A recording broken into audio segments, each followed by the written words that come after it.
Hey everybody, welcome to a brand new episode of Tomb of Terrors with me, Old Man Brad. Whether you are new to the show or returning for another episode, thank you so much for giving me a listen. If you love the show, drop me a review over on your favorite podcast app, or you can become a patron, patreon.com/oldmanbrad, and make sure that you're following me on Letterboxd. Just look up Old Man Brad over there on Letterboxd, and you can see all the watches that I do over there. So this episode, I'm bringing you a movie that I didn't get a chance to see in the theater. That is The Strangers Chapter 2. Previously, I gave you episodes last year for The Strangers Chapter 1, and then I also did a double episode with The Strangers and The Strangers Pray at Night. And it was one of those, I wanted to do this when it was in the theater, didn't get a chance to see it, finally had a chance to watch it. I can't not talk about it. I had to add it since I did all the other ones. And I have some thoughts on this one, that is for sure. But before we dive into that, if you are in the Cincinnati area, come out to Frightful Fridays on the third Friday of the month. So thankful to be partnered with the Esquire Theater to host a horror screening. And our screening for November, on November 21st, is Fright Night from 1985. Celebrating its 40th anniversary this year. So excited to be able to screen this horror comedy, and my wife and I will be doing a versus with the remake of Fright Night coming soon. But make sure you come out November 21st at 10 p.m. Let's watch a movie together. All right, let's dive into The Strangers Chapter 2. Is Tamara here?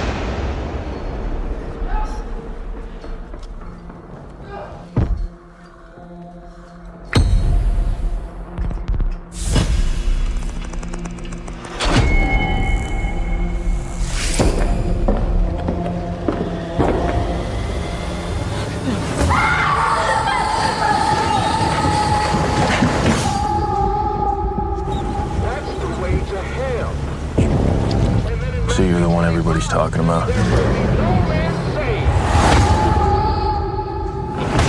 The one that survived. You were stabbed, right? What'd it feel like?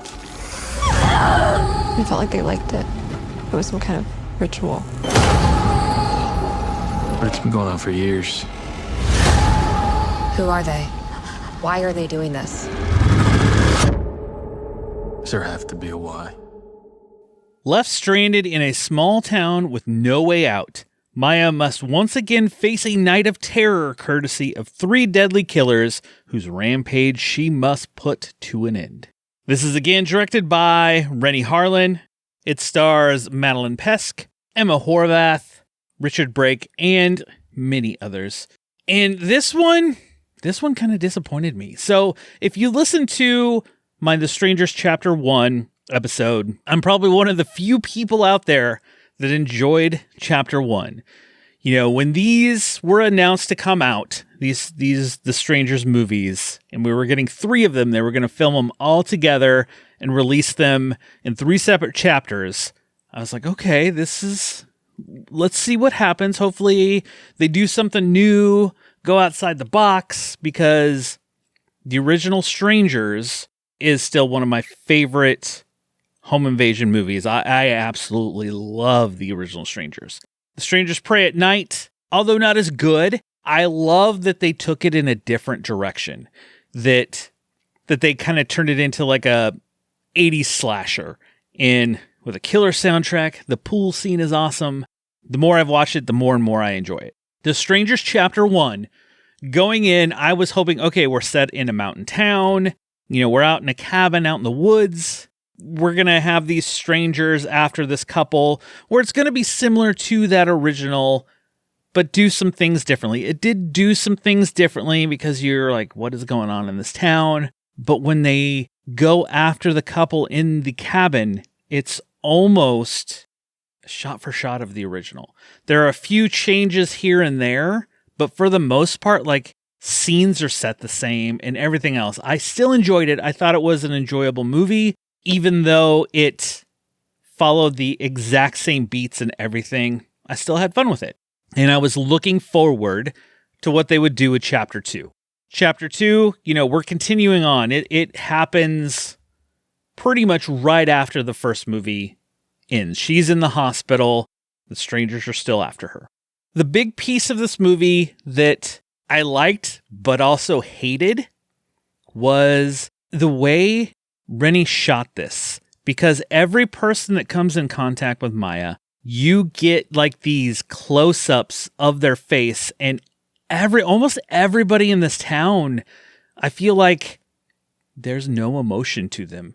I know you're supposed to kind of put yourself in her shoes, and she's very wary of people. She doesn't trust anybody because she doesn't know who these three killers are, these three mass killers. So I get the whole she doesn't trust anyone, and the way it's shot to show her looking at these people closely and not trusting. But then on the other hand, I hated kind of how it cut close up to the people's faces, and every person in here just almost acted the same in this situation when they showed them close up. It was a plus and a minus all at the same time, if that makes sense. Then this one, I mean, it's a big chase through the forest. That's fine. And then there's this big setup towards the end.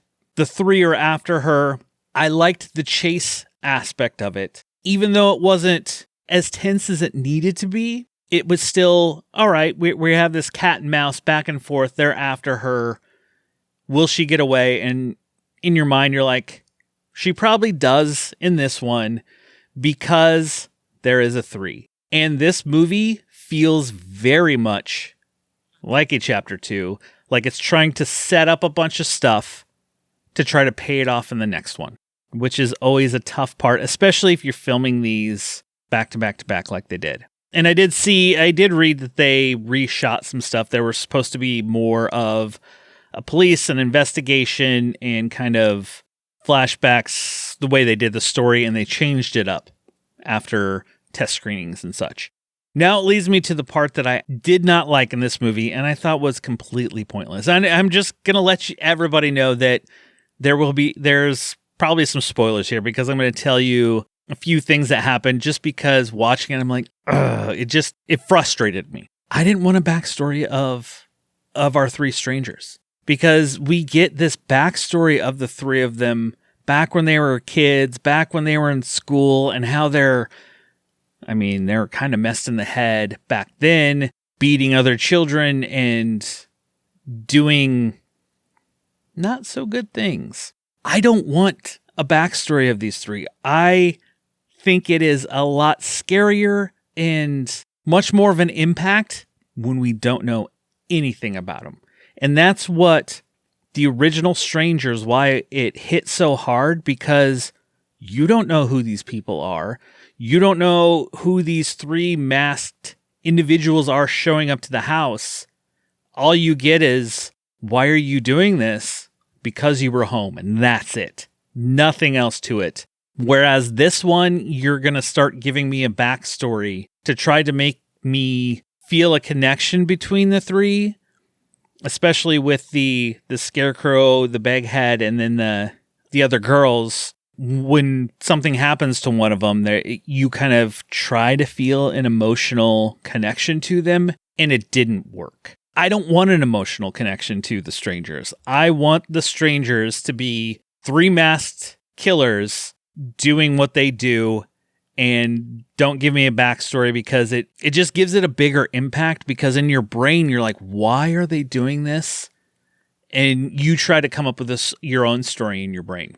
I may have said this in my last episode that I did. Coming back to the Strangers world, I kind of wish it would have been the Strangers have always been around kind of thing, to where the original movie, it was in this house out, this kind of like a farmhouse area out in the middle of nowhere.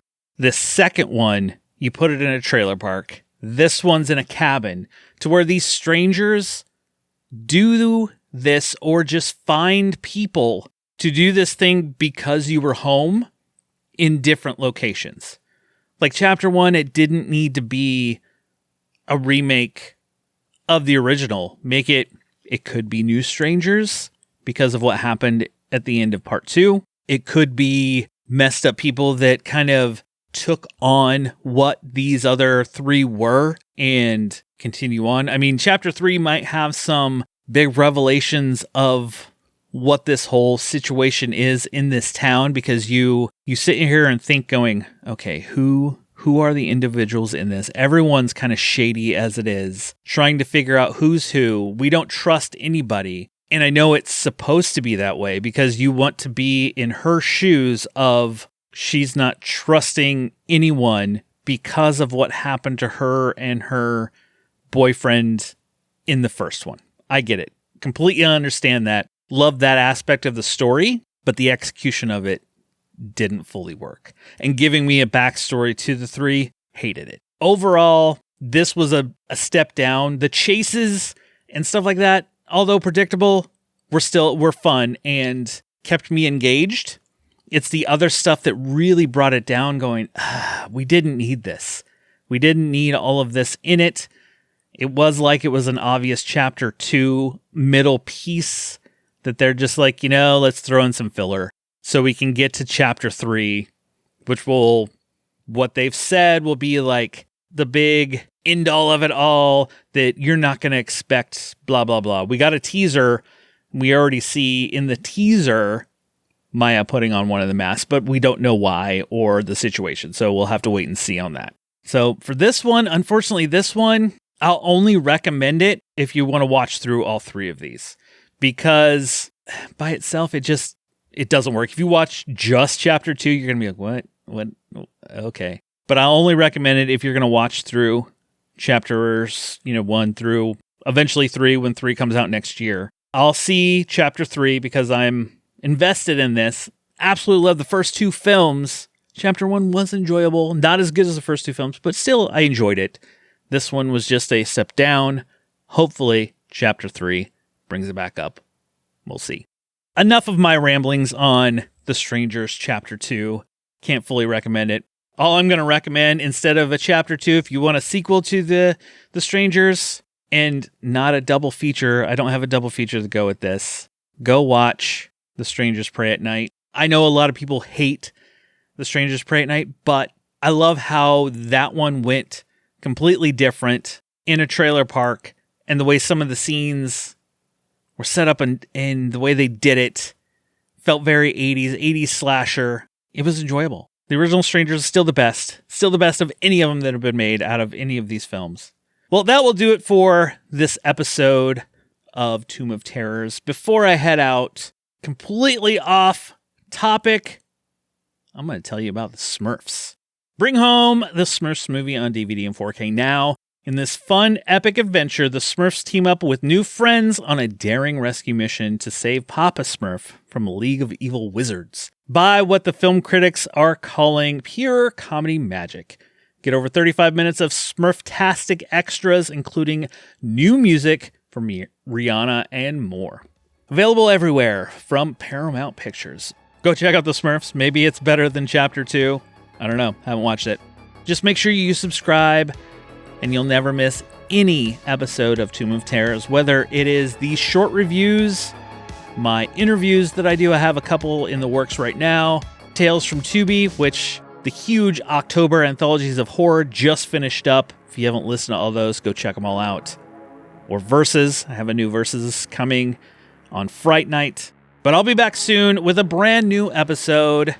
Just snuggle up in that blanket, turn off the lights, because it's okay to be scared.